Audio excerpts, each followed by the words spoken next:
And speaking of CVU hoops, their boys team is about to have a familiar face on the bench. Yeah, after more than a decade since he arrived in Burlington, 2019 grad Ernie Duncan. Easy for me to say. He's finally getting his first shot as a head coach. We recently got a chance to chat with him about his basketball journey. Ernie, you never really left the Vermont basketball scene. What is it exactly that you've been doing since you graduated from UVM? Yeah, so I started my basketball training business fresh off of, pretty much right after that Florida State game, my last game.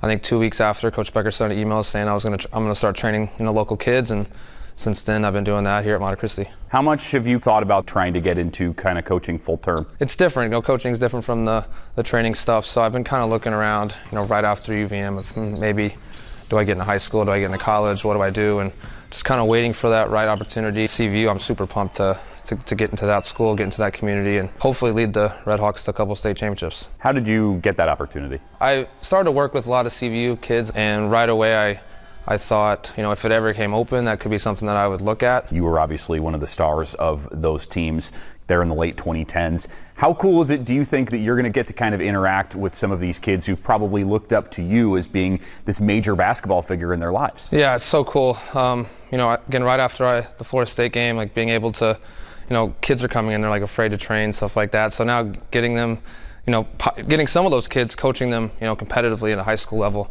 is really cool. And I'm definitely honored to be able to have that career and now be able in a position where kids, kids that were third and fourth graders and now they're high school kids. I'm coaching them at, against Rice and BHS and all these great teams. So it's really cool. I'm assuming you've talked with Coach Becker about kind of getting into coaching. What are some of the things that he's passed along to you? Yeah, it's not just Coach Becker, it's all my coaches, starting from my dad to I met with my high school coach back in Indiana this past week. Yeah, Coach Becker obviously I think he's always wanted me to get into coaching. I think he's always saw that I would get into coaching, so he'll definitely be someone that I'll reach out to if I need help, whether it's offense, defense, or just how to communicate with your athletes. I think he'll always be there if I need him. What are some of the things you feel like you still need to learn from doing your training program to being a full-time head coach? Yeah, it's a lot different. The training is, obviously I'm focused on one or two kids, focusing on what they need to work on. Coaching a team, there's not as much that. It's more of obviously we're going towards one goal, it's winning a game.